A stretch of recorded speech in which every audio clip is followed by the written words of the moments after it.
로마서 8장 13절과 14절을 제가 읽겠습니다. 너희가 육신대로 살면 반드시 죽을 것이로되 영으로서 몸의 행실을 죽이면 살리니 무릇 하나님의 영으로 인도함을 받는 그들은 곧 하나님의 아들이라. 제가 고등학교 다닐 때 정치경제라는 과목이 있었습니다. 그 과목에서 한 번은 선생님이 링컨의 그 게티스버그 그 연설을 인용하면서 우리한테 어떤 질문을 하셨어요. 여러분 그 게티스버그 연설의 맨 마지막 그 문장이 아주 유명하죠. 그 민주주의 정부를 아주 잘 정의한 것으로 그렇게 알려져 있습니다. 영어로는 Government of the people, by the people and for the people. 국민에 의한, 국민을 위한 정부, 민주주의 정부를 그렇게 링컨이 정의했습니다. 이 고등학교 정치경제 선생님이 우리들에게 던진 질문은 이것이었어요. 이 국민의, 그러니까 of죠, of the people, 그 다음에 국민에 의한, by the people, 그리고 국민을 위한, for the people, 이 셋 중에서 어느 것이 가장 중요하냐 하는 것이에요. 그런데 재미있는 것은요, 우리 반 학생들이 대답이 양쪽으로 나뉘었습니다. 첫 번째는 국민의가 제일 중요하다고 생각하는 사람들이었어요. 그러니까 주권 재민 아닙니까? 민주주의는 결국 주권은 백성에게 있다, 국민에게 있다. 그러니까 국민의 정부가 되어야 된다. 그런가 하면 나머지 절반은 국민을 위한 정부가 되어야 된다는 쪽에 손을 들었어요. 결국 국민을 위해서 정부가 존재해서 국민이 잘 살게 해줘야 하지 않느냐 하는 것이었어요. 근데 그 정치경제 선생님의 답변은 두 번째였습니다. 국민에 의한이 제일 중요하다는 거예요. 왜 그런가?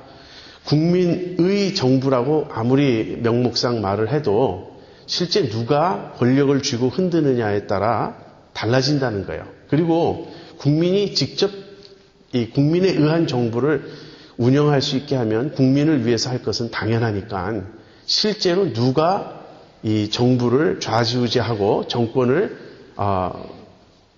쥐고 있느냐, 이것이 가장 중요하다. 이게 실질적인 내용이라고 저에게 그렇게 가르쳐 주셨습니다. 저는 이 링컨의 민주주의 정부에 대한 정의를 그대로 우리 그리스도인은 누군가에 적용할 수 있다고 생각합니다. 그래서 크리스찬은 누군가? 저는 크리스찬은 of Christ, by Christ, for Christ라고 생각해요. 그리스도의 사람, 그리스도에 의한 사람, 그리스도를 위한 사람이 저는 크리스찬이라고 생각합니다. 그렇다면 여기서도 제일 중요한 것은 그리스도에 의한 사람이에요. 무슨 뜻입니까? 여기 그리스도인이 있어요. 이 그리스도인은 자기는 그리스도에게 속한 사람이라고 말합니다. 그렇죠? 그것이 그리스도의 사람이에요. 또 자기는 그리스도를 위해 산다고 말합니다. 그러나 매일의 삶에서 그리스도께서 그 사람을 다스리시고 그 사람을 주관하시고 그 사람이 실제로 그리스도에 의해서 살아가고 있지 않다면 그리스도의 사람이라는 말도 명목에 지나지 않을 것이고요. 그리스도를 위한 삶도 실패에 그치고 말 것입니다. 여러분, 그리스도에 의해서 살아가고 계십니까? 그리스도께서 여러분을 주관하시고 다스리시고 인도하고 계십니까? 저는 이것이 신앙생활에서 가장 중요한 요건이라고 생각합니다. 오늘 누가 나의 주인이냐? 이런 식으로 우리가 접근해서 그리스도의 주되심을 제가 고백할 수도 있습니다. 또 내 삶의 목적은 무엇이냐? 그러면서 나는 그리스도를 위해 산다고 말할 수도 있습니다. 그러나 실제 오늘 그리스도께서 내 마음을 다스리시고 나를 주관하시고 이끌어 가시는 실제적인 그러한 그리스도의 통치가 이루어지지 않는다면 저는 그리스도를 영화롭게 할 수 없다는 것입니다. 여러분, 저는 이 점을 염두에 두면서 오늘부터 몇 번에 걸쳐서 하나님의 인도에 대해서 여러분과 함께 생각해 보려고 합니다. 지금까지 우리가 믿음을 쭉 생각을 해봤는데요. 믿음을 이야기할 때, 믿음은 하나님과 우리가 맺는 관계입니다. 하나님께 우리가 바른 태도를 보이는 것을, 그 바른 태도를 우리가 믿음이라고 하는데요. 그 하나님께 우리가 보여야 될 바른 태도 중에 아주 중요한 측면은 하나님의 인도를 좇아 살아야 된다는 것입니다. 우리가 하나님께 헌신하고 하나님께 충성하고 하나님을 경외하고 하는 이러한 우리의 자세가 구체적으로 드러나기 위해서는 매일 매순간 하나님의 인도를 받아야 한다는 것입니다. 하나님을 사랑한다고 고백하는 많은 크리스천들이 실제로 하나님의 인도를 조차 살지 않는 경우가 너무나 많습니다. 여러분 미국에 오실 때 이것이 하나님의 뜻인가 기도하고 오셨습니까? 기도해 보셨습니까? 여러분이 어느 직업을 택할 때 이것이 하나님의 뜻인가 고민해 보셨습니까? 배우자를 선택할 땐 어떠셨나요? 무슨 일을 하든지 하나님의 뜻인가? 하나님이 원하시는 길인가? 이렇게 하나님의 인도를 좇아서 여러분 살아가고 계십니까? 우리는 내 뜻을 이루어 달라고 하나님께 요구합니다. 내가 계획을 정하고 내가 뜻을 정했어요. 그리고 하나님은 나를 도와주시는 분으로 그렇게 인식합니다. 이것은 성경적인 바른 신앙이 아니에요. 이것이 뒤집어져야 됩니다. 하나님의 뜻을 찾아야 되고요. 내가 그 하나님의 뜻에 순종할 수 있도록 힘을 달라고, 도움을 달라고 그렇게 해야 맞는 것이죠. 하나님의 인도에는 두 가지 측면이 있습니다. 하나는 외적인 인도가 있고요. 다른 하나는 내적인 인도가 있어요. 외적인 인도란 무엇이냐면 우리의 삶에서, 우리의 생활에서 우리가 어떤 것을 선택할 것인가에 관련된 것입니다. 제가 조금 전에 예로 든 내용들이에요. 직업을 택할 때, 배우자를 택할 때, 아니면 이사를 가거나 이주할 때, 무슨 일을 하려고 할 때, 이런 어떤 내 삶의 선택이 이렇게 다가왔을 때 내가 무엇을 선택하는 것이 하나님의 뜻일까? 묻는 것을 외적 인도라고 말합니다. 반면에 내적 인도는요, 하나님께서 내 마음을 사로잡으시고 내 마음을 다스리시고 내 마음을 움직이시고 끌고 가시는 것을 의미합니다. 이 중에 어느 것이 더 중요하겠습니까? 당연히 내적 인도입니다. 내 마음이 내면적으로, 내 마음 안에서부터, 중심에서부터 주님께 사로잡혀서 주님이 움직이시는 대로 따라가고 이끄시는 대로 따라가는 그 상태가 될 때, 즉 내적인 인도를 받고 있을 때 외적인 인도를 받을 수 있다는 것이에요. 내 마음에서 주님께 순종할 의사가 없는데, 내 마음이 주님의 다스리심을 받고 있지 않은데 어떻게 외적인 인도를 받을 수 있겠습니까? 이런 경우는 대부분 이런 식으로 모습이 드러납니다. 예를 들어서 목사인 저한테 어느 교우가 상담을 하러 왔다고 한번 생각해 보세요. 자기 삶에 어떤 중요한 결정할 문제가 있어서 저의 의견을 묻기 위해 왔습니다. 그러나 그 사람 마음 중심에 하나님의 뜻에 순종하고자 하는 마음이 없다면 그 사람이 찾는 인도란 결국 자기의 생각을 확인해 줄 그 답을 찾는 거예요. 자기가 이미 결정하고 왔어요. 목사님, 예를 들면 어떤 청년이 이제 이러이러한 자매와 결혼하고 싶은데 이게 하나님 뜻일까요? 아닐까요? 제가 쭉 들어볼 때 이미 이 청년은 마음에 그것이 꼭 이루어져야 된다고 생각하고 있어요. 그럼 제가 어떻게 이야기해도 그 청년은 받아들이지 않을 것입니다. 그런데 만약에 그 청년이 정말 자기는 마음에 끌리는 바가 있지만 하나님께서 원하시지 않는다면 나는 결혼하지 않겠습니다. 그렇게 내려놓고 순종하고자 하는 자세로 왔다면 하나님의 인도를 받을 수가 있어요. 내적인 인도가 이루어질 때 외적인 인도가 이루어집니다. 그래서 오늘 저는 먼저 내적인 인도부터 여러분과 나누려고 합니다. 내 마음이 주님께 사로잡혀 있는가? 내 마음이 성령의 지배를 받고 있는가? 내 마음이 하나님의 이끌림을 따라가고 있는가? 내 마음 상태가 지금 그런 인도하에 있느냐 하는 것입니다. 그렇다면 우리는 믿음으로 살 수 있습니다. 그렇다면 우리는 하나님을 기쁘시게 할 수 있고요. 참된 순종을 할 수가 있는 것입니다. 믿음은 하나님을 아버지로 모시고 사는 것이라고 제가 여러분에게 말씀드렸습니다. 하나님과 부자 관계를 맺는 것 또는 부녀 관계를 맺는 것, 이것은 우리의 신분의 변화입니다. 우리가 예수님을 믿는 순간 하나님은 우리의 아버지가 되십니다. 그런데 하나님을 아버지로 모시고 실제로 살아가는 삶은 신분 외에 또 다른 측면이 있는 거예요. 하나님을 아버지로 모셨다고 하지만, 관계는 맺어졌다고 하지만 하나님의 구체적인 인도를 받지 않는다면 하나님과 아버지와 자녀의 그 사귐을 우리가 누릴 수 없는 것이죠. 그토록 중요한 것입니다. 그리스도인의 삶은 다른 말로 이야기하면 하나님의 인도를 조차 사는 삶이에요. 이제는 더 이상 내 마음대로 사는 삶이 아닙니다. 우리의 문제는 이렇게 예수님을 믿고 하나님의 자녀가 되었음에도 불구하고 하나님의 인도를 받는 일에 많은 어려움을 느낀다는 거예요. 그 문제가 무엇일까요? 성경은 육신이라고 말합니다. 우리 속에 육신이 있어요. 저는 이 육신을 자아로 부를 수 있다고 생각합니다. 우리가 자아라고 말하는 이것, 육신이라고 부르는 이것, 이런 어떤 성향이 내 속에 있어요. 그래서 이 성향이 우리가 하나님을 쫓아가는 것을 힘들게 하고 성령님의 인도를 받는 것을 방해합니다. 여기 바울은 이렇게 말합니다. 너희가 육신대로 살면 반드시 죽을 것이오되. 얼마나 심각한 문제입니까? 내가 예수님 믿고 구원받았다고 내 구원의 확신을 말한다 해도 실제로 육신을 조차 살고 있다면 구원 없어요. 분명히 하셔야 됩니다.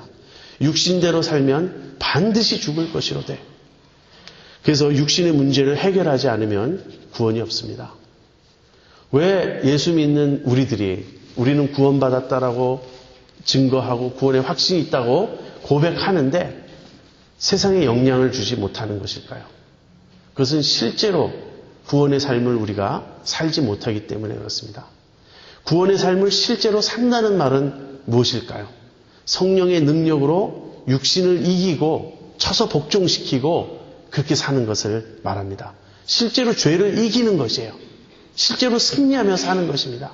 이러한 삶이 일어날 때 사람들은 우리가 구원 말하지 않아도 정말 구원이 거기에 있구나 보게 될 것입니다. 육신을 좀 생각해 보겠습니다. 육신이란 무엇인가? 바울이 육신이라는 말을 할 때 영어로는 flesh라고 번역되어 있습니다. 육신이라는 단어를 쓸 때는 우리 몸에 이 살을 가리키는 것이 아닙니다. 이제 몇 군데 그 문맥을 보면 육신이 우리의 몸을 가리키는 그런 경우가 있긴 있지만 바울의 용법으로는 육신이란 아담적 본성을 말합니다.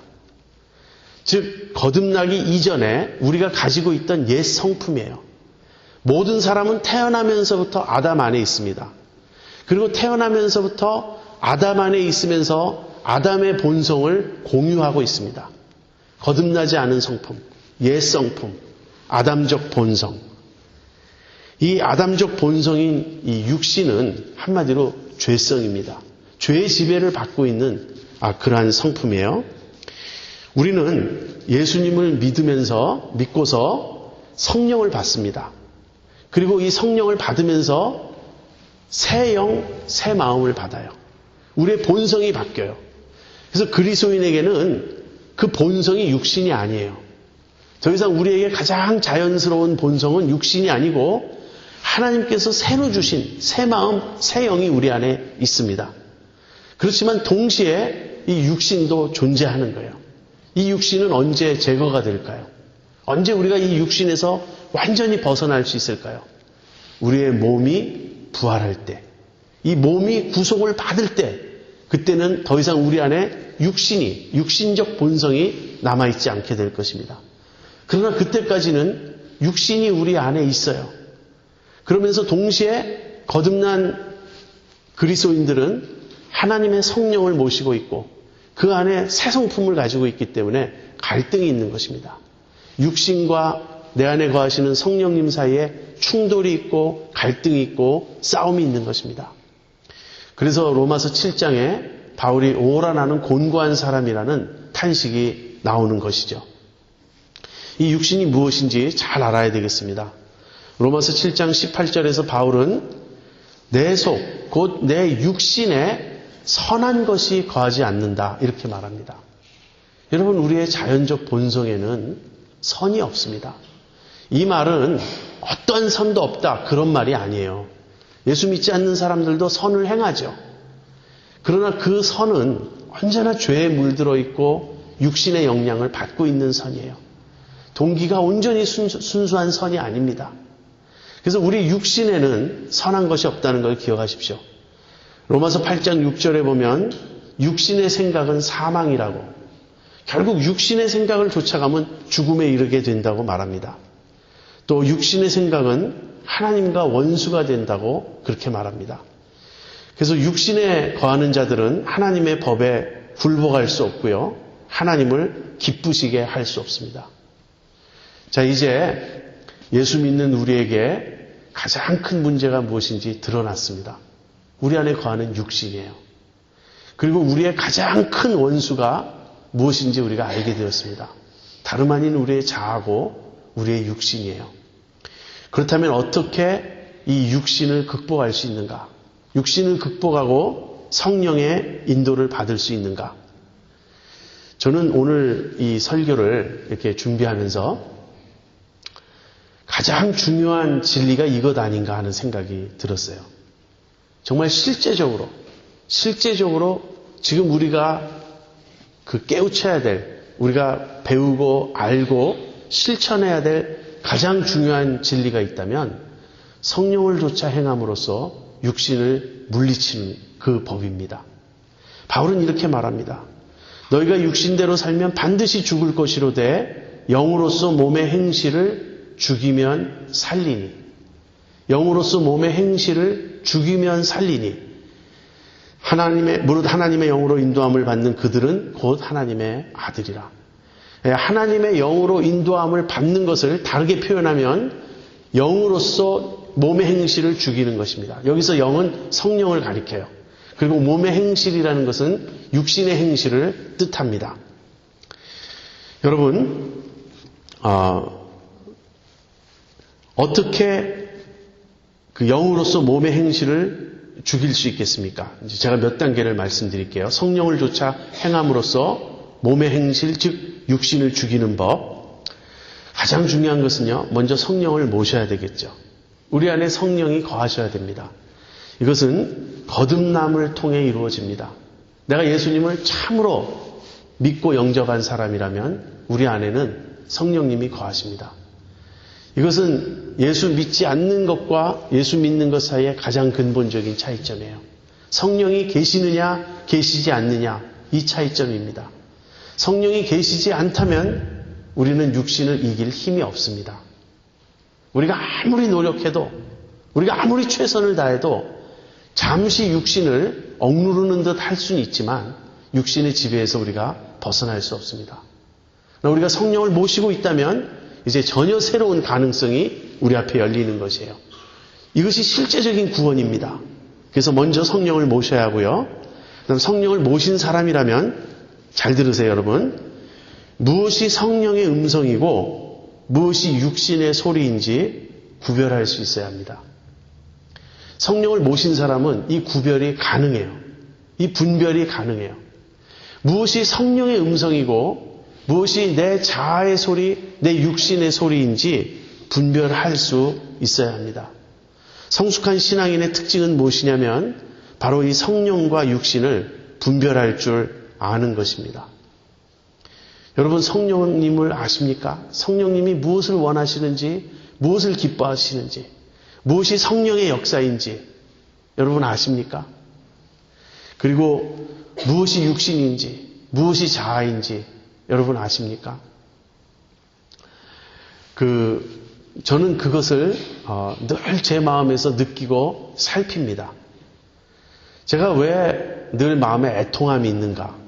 사실 저는 늘 마음에 애통함이 있습니다. 그것은 나중에 되돌아보면 내가 한 어떤 일도 자아로부터 자유롭지 않았다는 걸 발견하게 되기 때문에 그래요. 나로서는 중심에서 진실하게 행하려고 했다고 하는데 뒤돌아보면 거기에 또 내 육신이 있었고 내 자아가 있었던 걸 보게 되기 때문에 그렇습니다. 그래서 부끄러워요. 그래서 늘 부끄러워요. 왜 내가 그랬을까? 그래서 지금은 안 그러는 것처럼 하는데 또 지나가 보면 또 되돌아보면 또 이 안에 육신이 있고 자아가 있는 거예요. 그렇지만 제게는 소망이 있습니다. 무슨 소망이냐면 계속해서 내가 이렇게 육신을 보고 육신을 죽이려고 이렇게 해 나아갈 때 정말 주님의 형상에 이르도록 주님께서 이끌어 주실 것이라는 거예요. 여러분 육신을 보셔야 됩니다. 우리는 다른 사람 속에 있는 육신을 아주 잘 봐요. 그것이 무엇이죠? 다른 사람 안에 있는 동기예요. 그 동기가 순수하다, 순수하지 못하다 이런 걸 우리는 느낍니다. 어떤 사람이 아무리 입으로는 주님을 사랑한다 그러고 아무리 열심을 내고 교회 봉사 많이 하고 그래도 향기가 안 날 때가 있습니다. 왜 그렇죠? 그것은 표면적으로 명분상 주님을 내세우지만 그 속에 자아가 있고 육신이 움직이는 것을 보기 때문에 그렇습니다. 그래서 겉으로 드러난 모습 또 겉으로 내세우는 어떤 명분 그것이 중요한 것이 아니에요. 실제 그 속에 무엇이 동기가 되어서 무엇이 그 사람을 지금 움직이고 있는지 무엇이 그 사람을 사로잡고 있는지를 우리가 볼 수 있어야 됩니다. 우리가 다른 사람 안에 있는 육신, 다른 사람의 자아, 다른 사람의 동기에 순수하지 못함은 우리가 잘 파악하는데요. 우리 자신 안에 있는 자아의 모습은 우리가 잘 못 보는 거예요. 우리가 자꾸 속는 것입니다. 그래서 우리가 무엇이 성령의 음성이고 무엇이 육신의 소리인지 분별할 수 있어야 합니다. 그렇다면 그 다음 단계는요. 이제 성령의 뜻을 알았으면 육신의 욕구를 거부하고 부인해야 됩니다. 성령께서 우리에게 가르쳐 주시는 것. 지금 내가 말하는 것은 너는 아니라고 할지 몰라도 내 자랑이다. 그 말을 그만둬라. 성령께서 우리에게 그런 음성을 들려주실 때가 있어요. 그러면 그만두는 것입니다.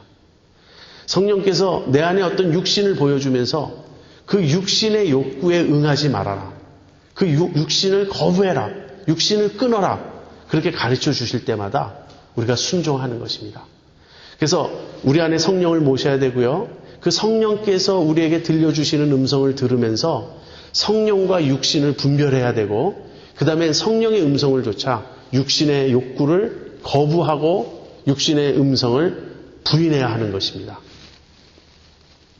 여기서 너희가 그러니까 영으로서 몸의 행실을 죽이면 살리니 그랬을 때 이 죽이면이라는 단어는요. 아주 철저하게 아주 온전하게 끝까지 육신의 힘을 빼는 것을 말합니다. 육신은 적당히 대해주면 다시 살아납니다. 여러분도 아마 경험하셨을 거예요. 제가 많이 감동을 받는 그런 경우가 있는데 주로 예수님 간 믿는 사람을 볼 때 저는 감동을 느낍니다. 예수님을 영접한 지 얼마 안 되고 예수님을 믿은 지 얼마 안 되고 그래서 그 은혜 속에 있는 사람들 보면요. 참 깨어져 있는 그 모습을 볼 수 있어요. 자기 죄에 대한 어떤 충격을 느끼고 자기가 얼마나 하나님 앞에서 정말 추악한 죄인이었는지 깨닫고 회개하고 난 사람. 그래서 그 양심이 정말 맑게 씻긴 듯한 사람. 아직 신앙이 성숙한 것은 아닙니다. 신앙이 강한 것은 아닙니다. 그러나 너무나 이렇게 순수해진 그 상태의 사람, 그런 사람을 볼 때 참 이렇게 마음에 감동을 느낍니다. 제가 가장 감동을 느끼는 모습이 그 모습이라면요. 제가 가장 아픔을 느끼는 모습은 그 순수함이 얼마인가 사라지는 모습이에요. 우리가 영적으로 정말 이렇게 신중해야 한다면, 신중하려고 한다면 사람을 칭찬하는 것도 참 조심해서 가려서 해야 됩니다. 그 사람을 격려하고 세우는 칭찬이 있는가 하면 그 사람의 자아를 강하게 하는 그런 칭찬도 있어요. 그래서 자기가 깨어졌기 때문에 이 주님의 그 기뻐하심을 입게 된 사람이 다시 교만해져서 다시 자기 의를 주장하는 모습이 얼마든지 뒤따라 나오는 것이죠. 우리 모두가 서로 경험하는 바가 아닙니까? 자기 자신에게서 보는 바가 아닙니까? 그래서 우리는 육신을 부인하고 육신을 죽이되 적당히 해서는 안 됩니다. 적당히 하면 육신은 또다시 살아나고 육신은 또다시 우리를 사로잡습니다. 철저히 끝까지 죽여야 합니다. 내가 육신을 온전히 죽일 때 그때 비로소 성령께서 우리 안에 자유롭게 역사하십니다. 성령이 우리를 다스리시고 역사하실 때 그때 우리의 마음은 정말 100% 주님의 뜻에만 순종하고 싶은 그 마음이 돼요. 정말 내 원대로 마옵시고 아버지의 원대로 하옵소서 하는 그런 순종하는 마음이 듭니다. 그런 마음이 들 때 그리스도의 생명이 우리 속에 풍성히 나타납니다. 바로 그럴 때 드러나는 것이 성령의 열매인 것입니다. 그래서 육신을 죽이고 영으로서 몸의 행실을 죽이면 살리니 하는 이 말씀과 주님이 날마다 자기를 부인하고 자기 십자가를 지고 나를 좇으라 하신 말씀은 같은 말씀입니다. 여러분, 이러한 원리를 이제 우리가 배웠는데요. 실제로 육신을 죽이는 길에 대해서 제가 말씀드리겠습니다. 자, 성령님께서 우리에게 무엇이 성령님이 기뻐하시고 원하시는 길이신지 보여주고 또 우리 안에 내가 내 욕심대로 하고자 하는 육신의 음성이 있어요. 이것을 우리가 분별합니다. 그러면서 이 분별하고서 성령을 쫓아 행하는 거죠. 그러할 때 우리가 취해야 될 단계들입니다. 첫 번째는요. 개인적으로 우리가 해야 될 일입니다. 믿음, 즉 의지적 선택이 핵심입니다. 결국은 내가 인격적인 주체이기 때문에 내가 결단을 내려야 됩니다. 내가 선택을 해야 합니다. 내가 주님의 뜻에 순종할 것인지 아니면 내 뜻대로 행할 것인지 내 속에 그토록 간교하게 나를 유혹하고 나를 걸고 넘어지고 나를 사로잡아 가려고 하는 내 육신적인 그 욕구에 내가 굴복할 것인지 아니면 사탄아 물러가라 그렇게 강하게 외치면서 정말 그 육신을 십자가에 못 박을 것인지 이것은 내가 가만히 있으면 저절로 이루어지는 일이 아니에요. 주님 강권적으로 역사하셔서 내 마음을 바꿔주세요. 기도한다고 되는 일이 아니에요. 여기서 필요한 것은 우리의 믿음입니다. 그리고 이 믿음은 내 의지적인 결단이요 선택입니다. 하나님께서 내가 그것을 선택할 수 있는 능력을 우리에게 주셨어요. 그렇지 않다면 우리는 로바트에 지나지 않을 것입니다. 그래서 개인적으로는요. 주님의 음성을 들을 때 순종해야 합니다. 믿음으로 의지적으로 선택하고 결단을 해야 합니다. 자, 이것이 핵심인데요. 그렇게 결단할 수 있도록 도와주는 요소들이 있어요. 그 도움을 우리는 받아야 하는 것입니다. 어떤 도움이 있을까요? 성령의 충만함을 받아야 돼요.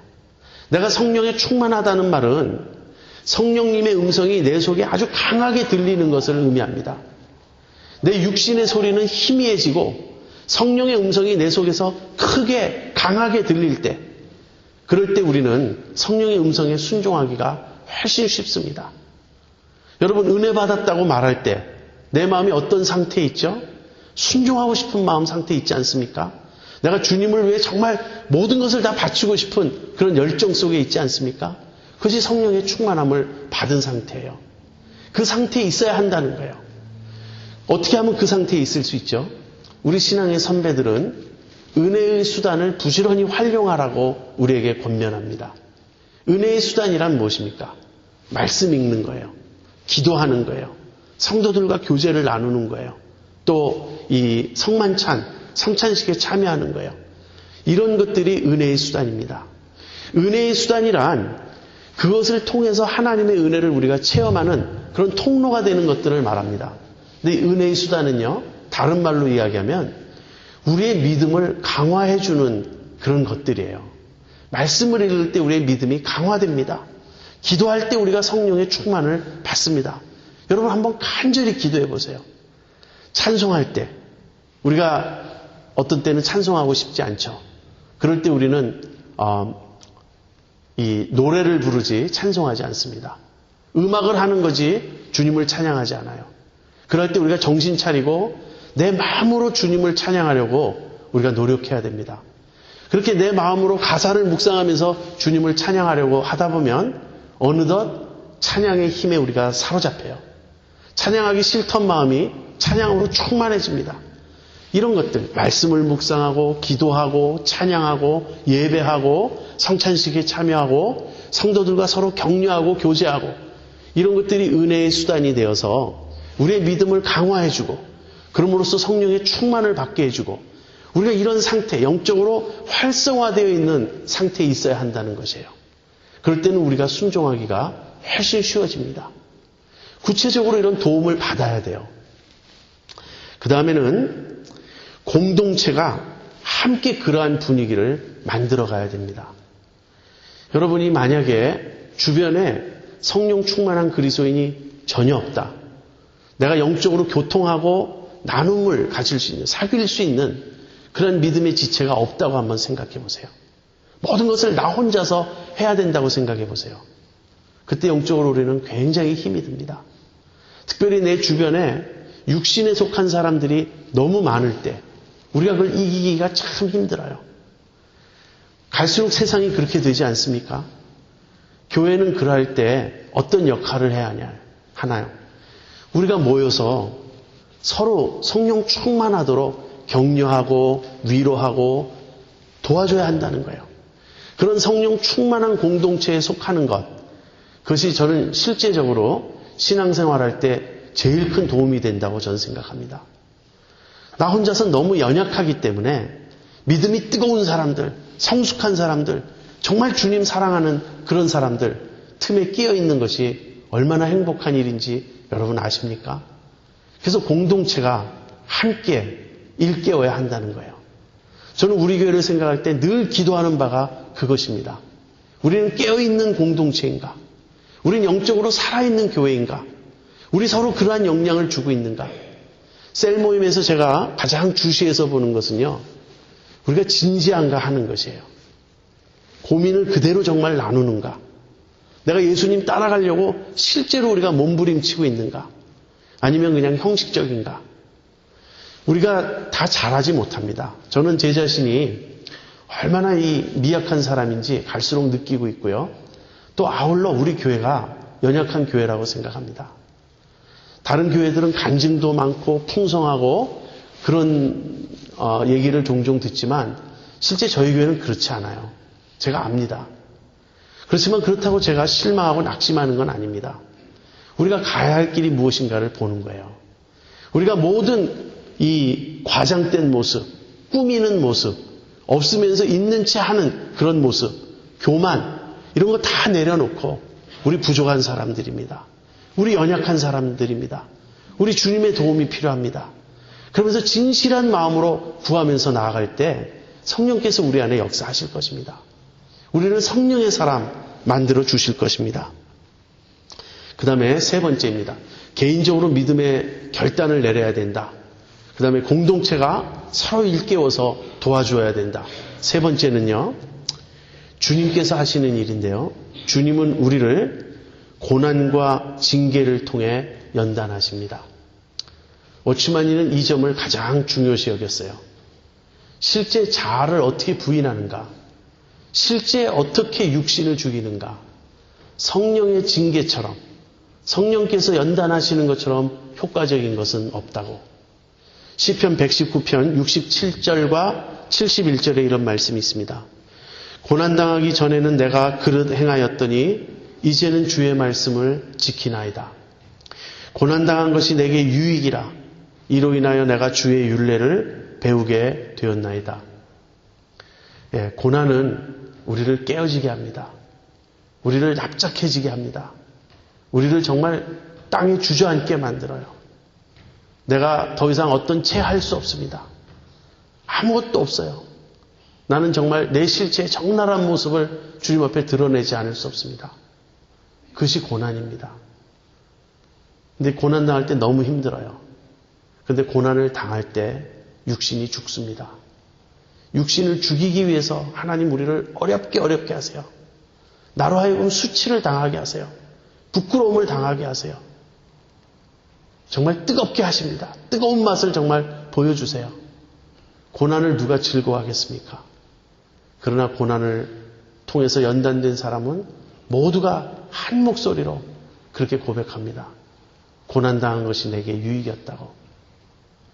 주님은 고난을 통해서 우리의 육신을 죽이기를 원하십니다. 개인적으로 우리가 성령의 음성을 듣고 순종하는 것이 필요하고요. 서로 도와주어야 하고 그 다음에 주님의 징계와 고난을 기꺼이 받고자 해야 됩니다. 여러분의 문제가 무엇인지 아십니까? 저의 문제가 무엇인지 아십니까? 환경이 아니에요. 상황이 아니에요. 조건이 아니에요. 여러분 밖에 있지 않아요. 우리 안에 있어요. 내 자아가 문제입니다. 내 육신이 문제입니다. 내가 육신을 쳐서 죽이지 않으면, 복종시키지 않으면 우리 안에 평화가 없습니다. 나 영으로서 몸의 행실을 죽이면 살리니 무릇 하나님의 영으로 인도함을 받는 그들은 곧 하나님의 아들이라.